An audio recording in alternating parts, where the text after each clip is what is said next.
말씀 함께 나누시겠습니다. 신약성경 4장 5절에서 7절까지의 말씀입니다. 지난주에 이어서 예수님이 당하신 시험 이야기의 두 번째 이야기를 함께 나누려고 합니다. 신약성경 마태복음 4장 5절에서 7절까지의 말씀 우리 함께 봉독하시겠습니다. 시작.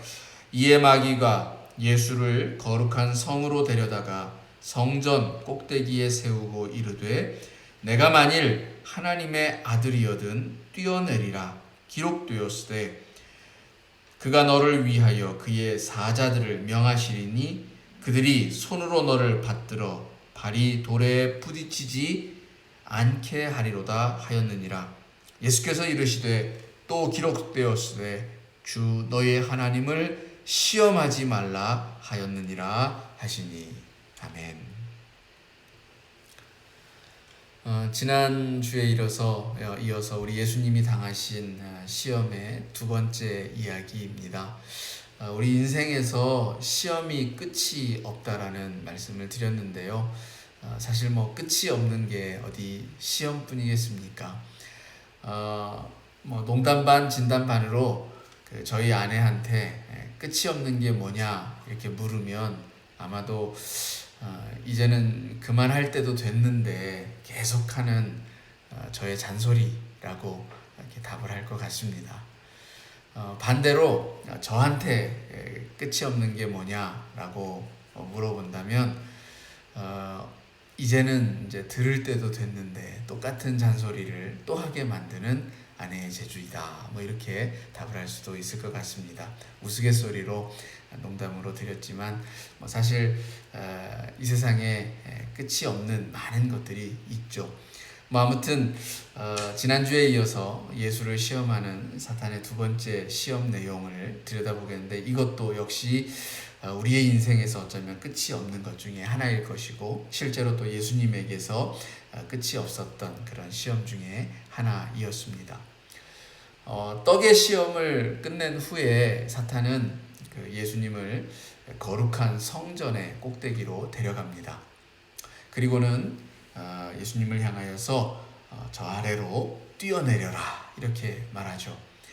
네가 하나님의 아들이라면 성전 꼭대기에서 뛰어내린다 해도 아버지 되시는 하나님이 너의 털끝 하나 상하지 않도록 밑에서 받아줄 테니까 안심하고 뛰어내리라는 것입니다.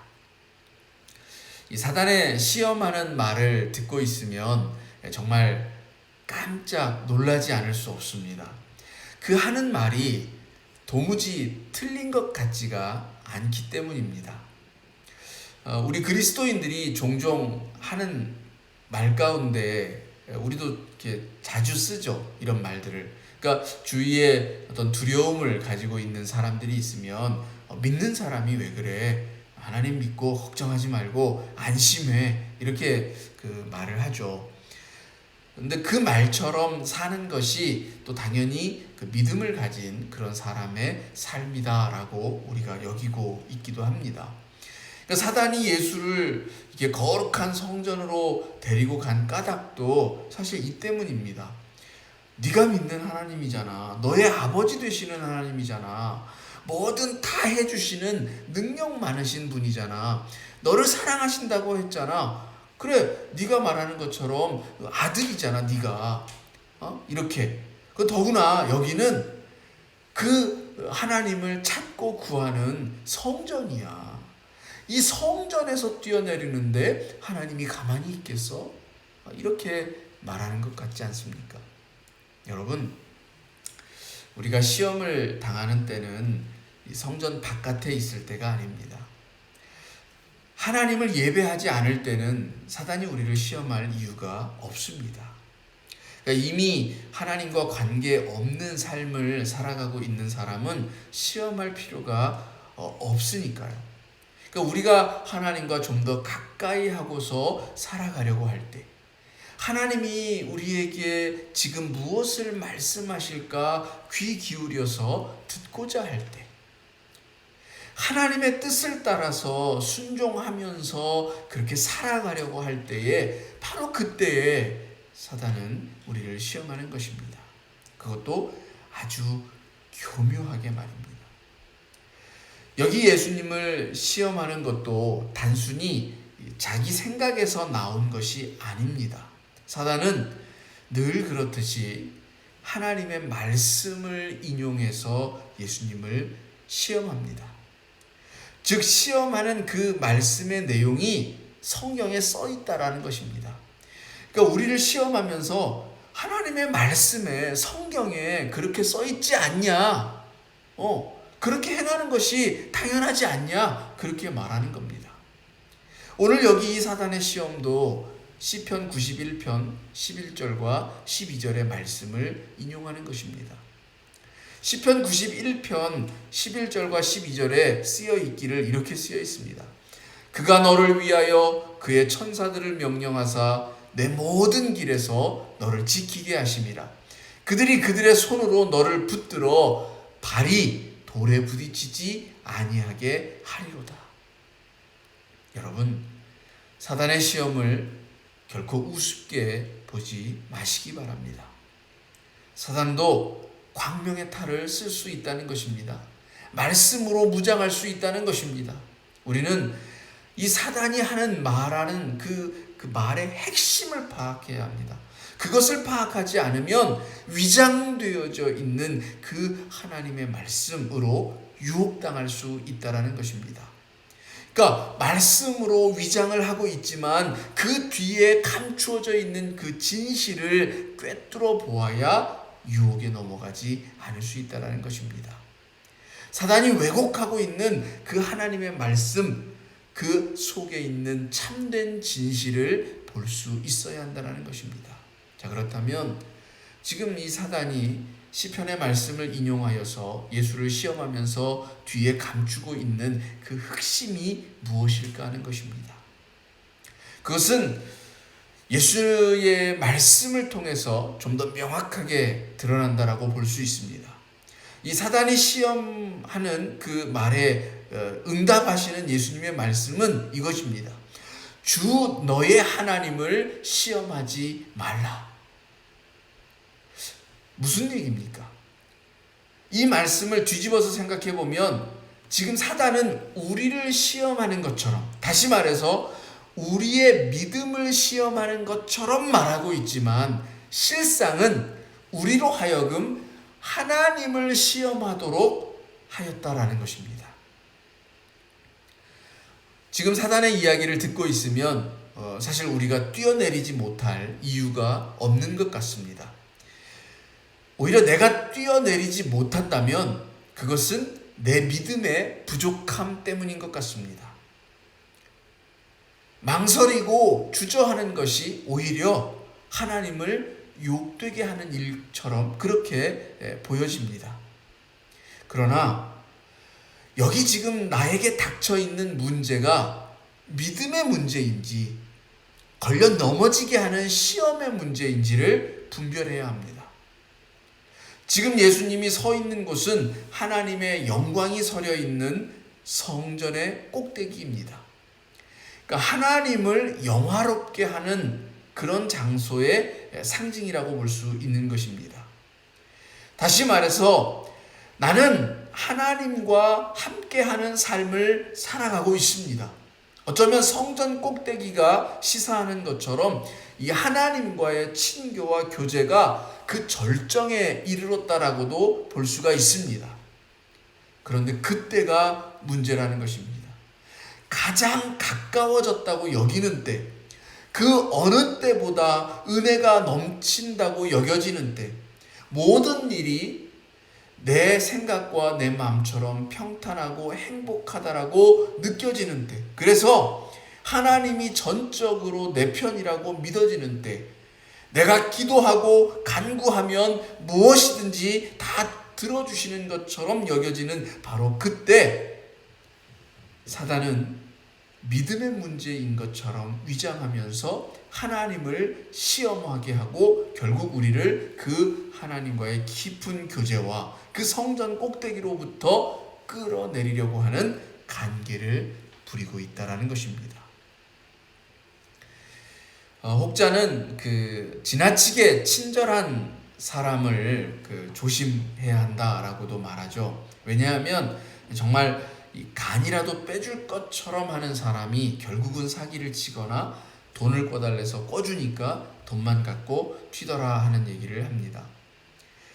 예전에 방송으로 다루어진 사건 가운데 이런 이야기가 있었습니다. 한 여인이 노인들이 이렇게 주로 모여서 살고 또 대부분의 연세 드신 어르신들이 이 폐지를 주어서 근근히 살아가는 그런 마을에 이사를 와서는 한 6개월 동안 할머니 할아버지들이 힘겹게 리아카를 끌고 가는 걸 보면 달려가서 밀어주고 또 거동이 불편한 어르신들은 씻겨주고 집도 청소해주고 빨래도 해주고 뭐 그렇게 하더랍니다. 얼마나 헌신적으로 봉사를 하던지 이 마을에 천사를 보내줬다고 온 동네 사람들이 그렇게 칭찬을 했습니다. 그런데 한 6개월이 지나고 나니까 동네 할머니 할아버지들에게 여기저기서 이렇게 돈을 꾸더랍니다. 그리고는 어느 날 감쪽같이 사라져버렸다는 거예요. 온 동네 노인들이 거의 다 당한 그런 사건이었습니다. 사단들이나 현대의 이단들이 사용하는 수법이 사실 이와 유사합니다. 집에 찾아와서 외로운 사람들의 말동무가 되어지고 또 청소며 빨래며 또 온갖 친절을 베풀어서 그렇게 환심을 산 후에 성경 공부를 하자 뭐 이런 말로 꼬드겨서 그렇게 이단에 빠지게 하는 것입니다. 사단도 그렇습니다. 천사처럼 흰 옷을 입고 하나님의 말씀을 우리 귀에 속삭입니다. 우리가 하나님과 가까울 때에 너 알잖아. 너도 알고 나도 아는 그 하나님 어떤 분인지 알잖아. 너 알기만 해 믿는다고 했잖아. 맞습니다. 우리 알고 있고 믿고 있습니다. 그런데 한번 생각해 보세요. 저와 여러분이 알고 있고 믿고 있는데 왜 시험합니까? 하나님을 알고 하나님을 믿고 있다라고 한다면서 굳이 하나님을 시험한다? 과연 그럴 이유가 있습니까? 그러니까 우리가 좀 더 솔직해져야 한다는 것입니다. 그러니까 우리가 하나님을 시험하는 것은 우리의 믿음이 없어서이지 믿음이 있어서가 아닙니다. 믿음이 있으면 하나님이 떨어지는 나를 털끝 하나 안 다치게 구해주실까? 안 구해주실까? 그렇게 의심하는 것 자체가 없다라는 겁니다. 그러니까 오히려 의심하기 때문에 그것을 시험해 보고 싶은 유혹이 생기는 겁니다. 정말 내가 믿고 있는 그 하나님이 나를 지켜주시고 나를 안전하게 그렇게 보호해 주실까? 바로 그런 우리 안에 그 믿음이 없기 때문에 시험이 정말 시험이 되고 유혹이 되는 겁니다. 지난주에 말씀드린 것처럼 하나님이 나를 먹이시고 입히실 것을 믿는다면서 이렇게 하면 하나님이 복 주실까? 저렇게 해야 복 주실까? 걱정하고 근심하고 있다면 사실 우리는 좀 솔직해질 필요가 있다는 겁니다. 아직 우리의 믿음이 좀 부족하다. 그렇게 솔직하게 인정이라도 하면 하나님께 믿음을 더하여 달라고 간구라도 할 수 있는 것입니다. 근데 그렇게 믿음이 없어서 의심하면서 오히려 믿음이 있다라고 하기 때문에 사단의 시험이 진짜 시험이 되는 겁니다. 우리도 우리의 믿음을 시험한다라고 생각하면서 정작 내 자신의 믿음이 아니라 하나님을 시험하는 그런 실수를 하게 된다는 것입니다. 여러분, 한번 생각해 보세요. 우리가 하나님을 시험할 수 있을까요? 우리 인간은 오직 자기 자신을 시험할 수 있을 뿐이지 하나님을 시험할 수 있는 자격을 갖고 있지 않습니다. 수험생은 말하자면 아직 자격을 갖추고 있지 않기 때문에 그 자기 자신이 그런 자격을 갖추고 있는지를 스스로를 시험합니다. 근데 수험생이 감독하는 일을 시험한다? 이런 일은 있을 수는 없죠. 인간은 하나님을 시험할 수가 없고 오직 하나님의 목적, 하나님의 섭리, 하나님의 계획 이와 같은 것들에 순종하는 것만이 있을 뿐입니다. 그래서 고린도후서 13장 5절에서도 바울은 말합니다. 너희는 믿음 안에 있는가? 너희 자신을 시험하고 너희 자신을 확증하라. 우리 스스로, 그러니까 시험해야 할 것은 우리 스스로에 대한 것이지 하나님이 아니라는 것입니다.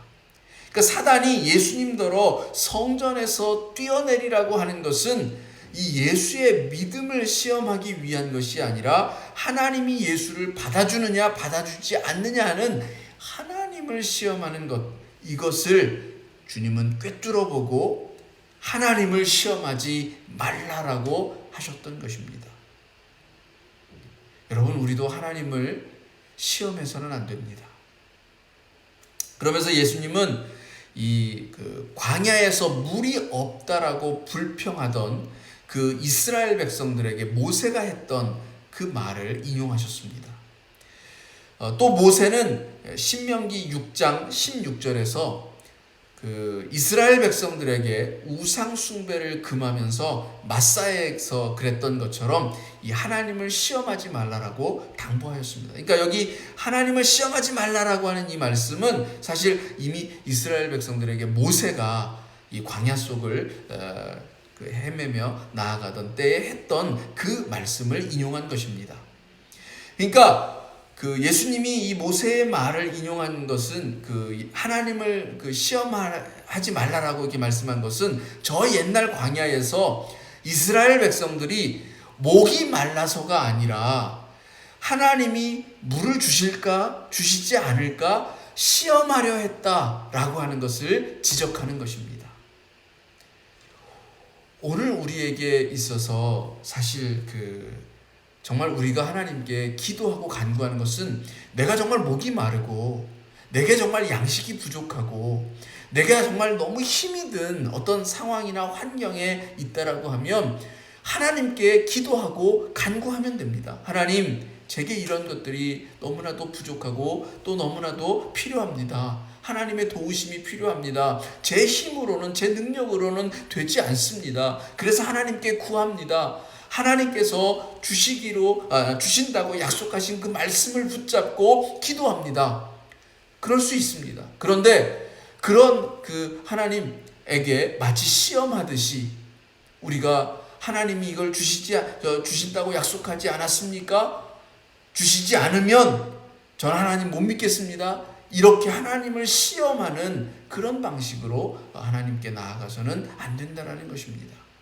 지금 사단도 그런 방식으로 지금 예수님에게 유혹으로 다가가고 있는 것입니다. 하나님의 은혜가 있음을 믿는다고 하면서 실상은 내 원하는 것을 들어주실까 하고 하나님을 시험하는 것, 우리도 모르는 사이에 빠질 수 있는 유혹이라는 것입니다. 우리의 믿음을 점검하는 것과 하나님을 시험하는 것은 이 말하기에 따라서 아주 미세한 차이를 가집니다.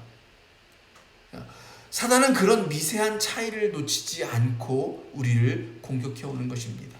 그래서 우리에게 분별력이 있기를 간절히 소망해 보는 것입니다. 그러면 이 예수를 향한 이 사단의 유혹이 정말 이때 한 번으로 그쳤느냐? 사실 그렇지 않습니다. 예수님은 계속해서 이러한 유혹에 시달리고 예수님의 생애의 마지막 순간에 가장 강력하게 이 유혹이 다시 한번 나타납니다. 우리 마가복음 15장 29절에서 32절까지 한번 볼까요? 마가복음 15장 29절에서 32절까지 말씀 찾으셨으면 함께 읽어보겠습니다. 시작. 지나가는 자들은 자기 머리를 흔들며 예수를 모욕하여 이르되 아하, 성전을 헐고 사흘에 짓는다는 자여, 내가 너를 구원하여 십자가에서 내려오라 하고, 그와 같이 대제사장들도 서기관들과 함께 희롱하며 서로 말하되, 그가 남은 구원하였으되 자기는 구원할 수 없도다. 이스라엘 왕 그리스도가 지금 십자가에서 내려와 우리가 보고 믿게 할지어다 하며 함께 십자가에 못 박힌 자들도 예수를 욕하더라. 이 내용은 마태복음 27장 39절에서 42절까지에도 동일하게 나타나 있는데, 이 성전에서 뛰어내리라고 했던 사단은 예수님의 생애 마지막 순간에 더욱더 강력하게 예수님을 유혹합니다. 네가 하나님의 아들이라면, 네가 성전을 헐고 사흘 만에 다시 지을 수 있는 자라면 십자가에서 내려오라. 십자가 아래에서 사람들이 외칩니다. 십자가에서 내려와라. 그러면 우리가 그것을 보고 믿겠다. 성전에서 뛰어내리는 것과 십자가에서 내려오는 것, 그것을 보여달라는 것입니다. 그것을 보여주면, 야, 정말 너는 하나님의 아들이구나. 그것을 믿겠다라는 것입니다. 사단이 그러는 거죠. 네가 십자가에서 내려오기만 하면, 네 스스로 십자가에서 내려온다면 그것을 보고 믿는 사람들이 어마어마하게 생겨날 거야. 확실하게 보여줘. 그러면 네가 하나님의 아들인 것을 사람들이 믿고 따르게 될 거야. 사단은 믿음의 사람들이 더 많이 생겨날 거라고 말하지만, 사실 그 뒤에는 십자가에서 내려옴으로써 하나님의 목적, 하나님이 주신 그리스도의 사명을 잃어버리게 하고자 하는 그 의도가 감춰져 있는 것입니다. 믿음을 확증한다라고 하는 그 핑계로 하나님을 시험코자 하였던 이 사단이 예수님의 생애 마지막 순간에도 보고 믿겠다라고 하는 사람들의 외침을 통해서 하나님의 계획과 목적하심이 이루어지기를 방해하는 것입니다. 실제 예수님의 공생의 사역이라는 것은 무엇이었습니까? 제대로 믿는 믿음의 사람, 그 한 사람을 얻기 위하여서 유다 전 지역을 돌아다닌 것이 아니었습니까? 또 그의 마지막 유언은 무엇이었습니까? 온 유다와 사마리아와 땅끝까지 이르러서 복음의 증인이 되라는 것 아니었습니까? 한 영혼을 얻기 위해서 자신의 목숨까지도 아까워하지 않은 삶이 예수님의 삶이었다라고 볼 때에, 지금 십자가 아래에서 외치는 그 사람들의 목소리는 실로 달콤한 소리가 아닐 수 없습니다. 십자가에서 내려가기만 하면 그렇게 얻기 어려웠던 그 사람 한 사람의 생명들, 수없이 많은 사람들이 믿음의 자리로 오겠다라고 하니 얼마나 달콤한 소리가 아니겠습니까? 더군다나 자신을 그토록 핍박했던 대제사장들과 서기관, 율법사들이 지금 모두 지켜보고 있지 않습니까? 그들 앞에서 당당하게 십자가에서 내려온다면 일순간에 저들에게 복수를 해줄 수 있을 뿐만 아니라 자신을 핍박하던 자들이 보고 믿게 되는 그런 일들이 생겨나고, 그 후로는 누구도 예수님을 부인할 수 없게 되는 것 아니겠습니까? 그러니 얼마나 달콤한 유혹입니까? 그러나 예수님은 성전에서 뛰어내리지 않은 것과 마찬가지로 십자가에서 내려오지 않으셨습니다. 주님은 알고 있었습니다.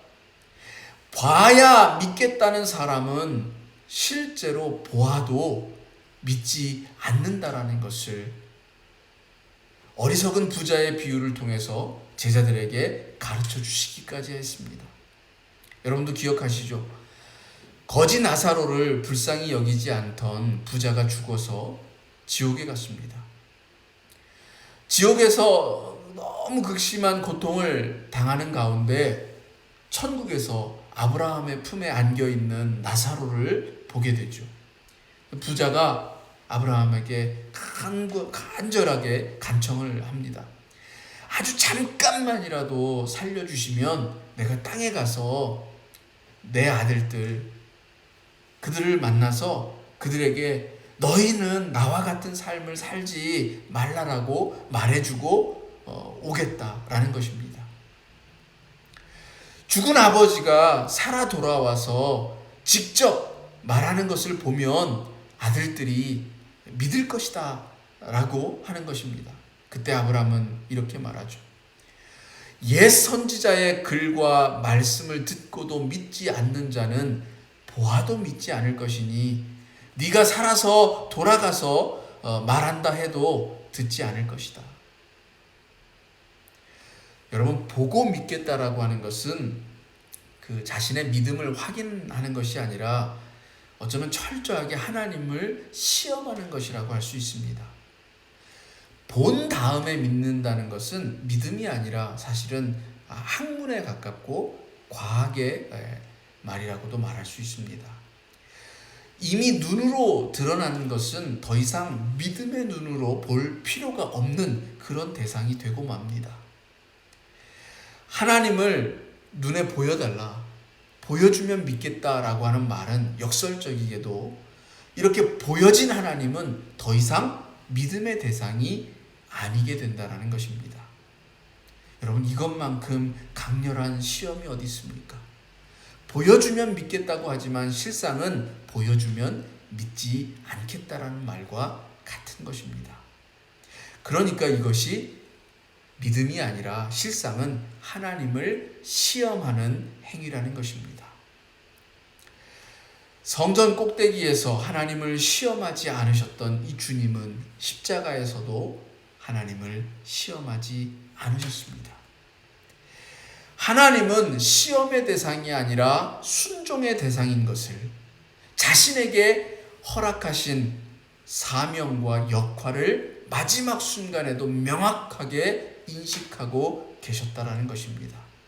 그가 겟세마네 동산에서 피땀을 흘리면서 기도하였던 것도 오직 하나님에게는 이 순종만이 있음을 다시 한번 확인하는 것이었습니다. 오늘 그래서 우리에게는 사실 중요한 것이 있습니다. 하나님의 목적, 하나님의 뜻, 하나님이 나에게 주신 사명을 깨닫고 그 뜻을 따라서 오늘도 묵묵히 살아가면 우리에게 하나님의 은혜는 절로 주어진다라고 하는 것입니다. 그것이 믿음의 삶이다라고 하는 것입니다. 하나님의 목적이란 것은 무엇인가? 그것은 성경에서 끊임없이 이야기하고 있는 것처럼 의입니다. 의의 반대는 불의이니까 우리가 불의한 삶을 살지 않는 것.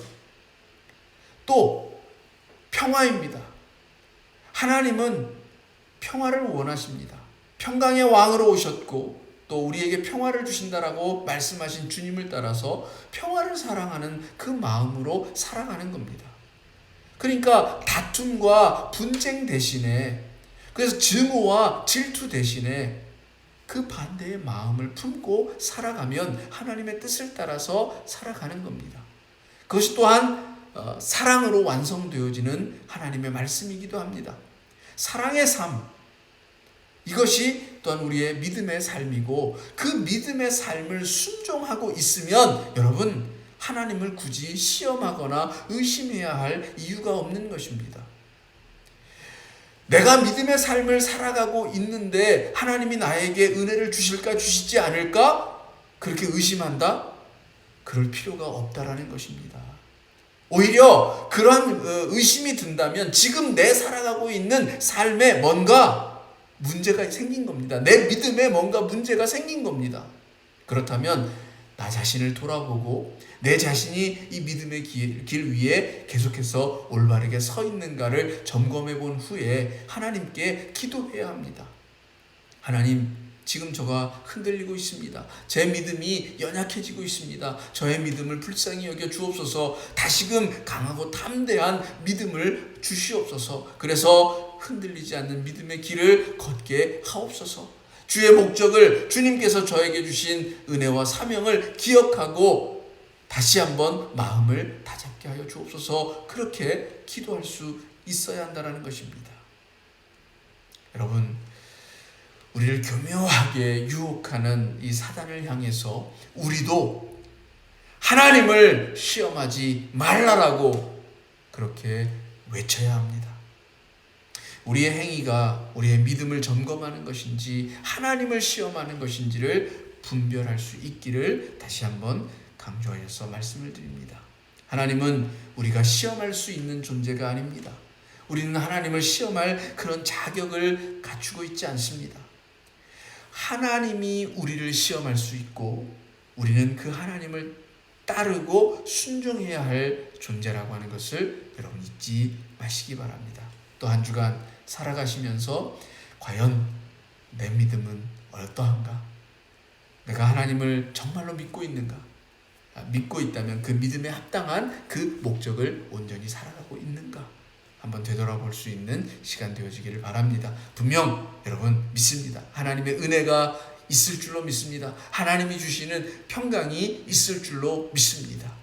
여러분 확신 가운데 소망 가운데 복된 한 주간 살아내시기를 주님의 이름으로 축원합니다. 기도하시겠습니다. 하나님, 사단은 우리의 믿음을 시험하는 척하지만 실상은 우리로 하여금 하나님을 시험케 하는 그런 일을 하도록 유혹합니다. 하나님, 오늘 우리는 어떻습니까? 믿음이 있다라고 하면서 실상은 의심하고 있지는 않습니까? 하나님을 믿는다라고 이렇게 하나님께 나와 예배하고 있지만 하나님이 정말 나를 살게 하실까? 하나님이 정말 나에게 도움을 주실까? 의심하고 있지는 않습니까?